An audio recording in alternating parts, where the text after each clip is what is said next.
എൻ്റെ പേര് അഞ്ജു. ഞങ്ങൾ തിരുമുരുവരത്ത് താമസിക്കുന്നു.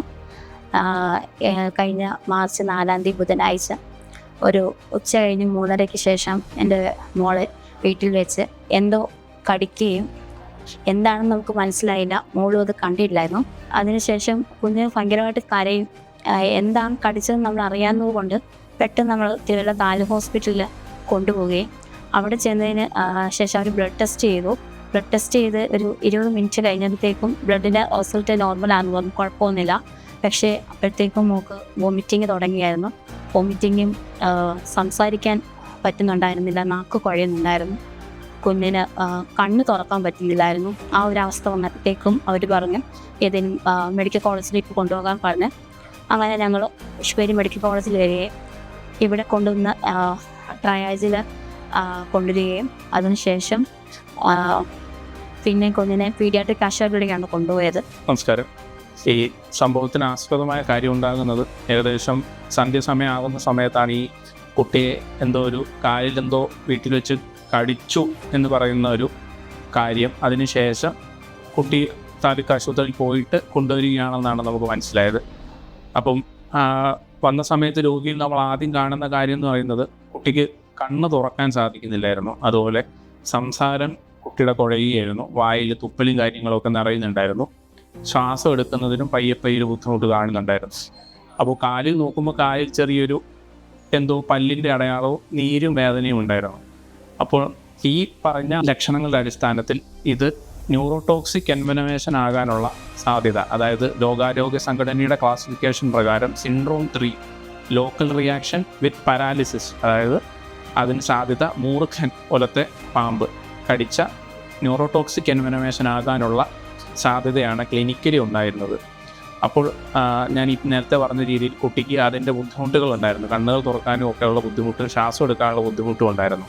ആദ്യ നടപടിയായി എത്രയും പെട്ടെന്ന് രോഗി ശ്വാസോച്ഛ്വാസം നിലക്കുന്നത് തടയുന്നതിൻ്റെ ഭാഗമായിട്ടാണ് രോഗിയെ വെന്റിലേറ്ററിലേക്ക് കുട്ടിയെ പെട്ടെന്ന് തന്നെ മാറ്റേണ്ടി വന്നു.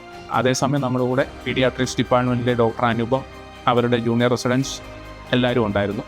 ഉടനടി തന്നെ ആൻറ്റി സ്നേക്ക് വെനം എന്ന് പറയുന്ന ഇതിൻ്റെ ഡെഫിനിറ്റീവ് ട്രീറ്റ്മെൻറ്റ് നമ്മൾ ഉടൻ തന്നെ ആരംഭിക്കുകയുണ്ടായി. ആദ്യ ഡോസ് നൽകിയതിന് ശേഷവും കുട്ടിക്ക് ഈ പറഞ്ഞ ബുദ്ധിമുട്ടുകളിൽ ഇമ്പ്രൂവ്മെൻറ്റ് ഉണ്ടാകുന്നില്ലായിരുന്നു. ഇതിനോടനുബന്ധപ്പെട്ട് ബാക്കി സപ്പോർട്ടീവായിട്ടുള്ള ട്രീറ്റ്മെൻറ്റ്സും കൊടുക്കുന്നുണ്ടായിരുന്നു. രണ്ടാമത്തെ ഒരു ഡോസും കൂടെ നൽകാമെന്ന് നമ്മൾ തീരുമാനിച്ചു. രണ്ടാമത്തെ ഒരു ഡോസ് ആൻറ്റിവെനം കൂടെ നൽകിയതിന് ശേഷം ആ ആൻറ്റിവെനം കൊടുക്കുന്നതിൻ്റെ അവസാന ഭാഗത്തേക്ക് കുട്ടി സ്വയമേ കണ്ണ് തുറക്കുകയും വായിൽ ആ സമയം വെന്റിലേറ്ററിൻ്റെ ട്യൂബും കാര്യങ്ങളും ഉണ്ട്, എന്നാൽ സ്വയം ശ്വാസം എടുക്കാനുള്ള കഴിവുകളും ഉണ്ടായിരുന്നു. അപ്പോൾ നമ്മൾ പയ്യെ വെന്റിലേറ്റർ സഹായം പയ്യെ കുറച്ചു കൊണ്ടിരിക്കുകയും അത്യാഹിത വിഭാഗത്തിൽ വെച്ച് തന്നെ കുട്ടിയെ വെന്റിലേറ്ററിൽ നിന്ന് മാറ്റുന്നതിനും നമുക്ക് സാധിച്ചു. കുട്ടിയുടെ അമ്മ വന്ന സമയത്ത് കുട്ടി വെന്റിലേറ്ററിൽ നിന്ന് നമ്മൾ മോചിപ്പിച്ചിരുന്നു. അമ്മ കണ്ടത് രോഗത്തിൻ്റെ അപകട സ്ഥിതിയിൽ നിന്ന് പയ്യെ തരണം ചെയ്യുന്ന കുട്ടിയാണ്.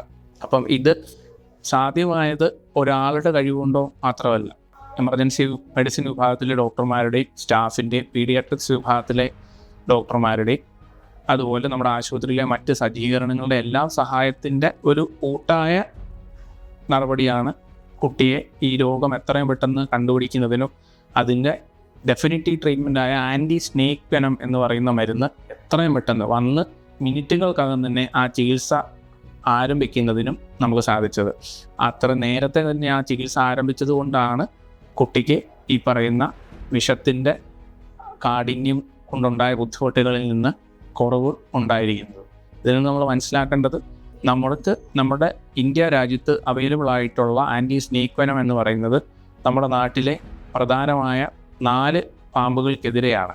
അപ്പോൾ ഇന്ന പാമ്പിനെതിരെ ഇന്ന ആൻറ്റിവെനം എന്നൊരു ചികിത്സാ രീതി സമ്പ്രദായം നമ്മുടെ നാട്ടിൽ അവൈലബിൾ അല്ല. അപ്പോൾ എന്ത് പാമ്പാണെന്ന് നമ്മൾ കണ്ടിട്ടില്ല. പക്ഷേ ക്ലിനിക്കലി രോഗിക്ക് ഇങ്ങനെ ആയതുകൊണ്ട് സിൻഡ്രോമിക് അപ്രോച്ച് വെച്ചിട്ട് ആൻറ്റി സ്നേക്ക് വെനം എന്ന് പറയുന്ന ഡെഫിനിറ്റീവ് ട്രീറ്റ്മെൻറ്റ് ഒട്ടും താമസം വരുത്താതെ തന്നെ തുടങ്ങാൻ സാധിച്ചത്.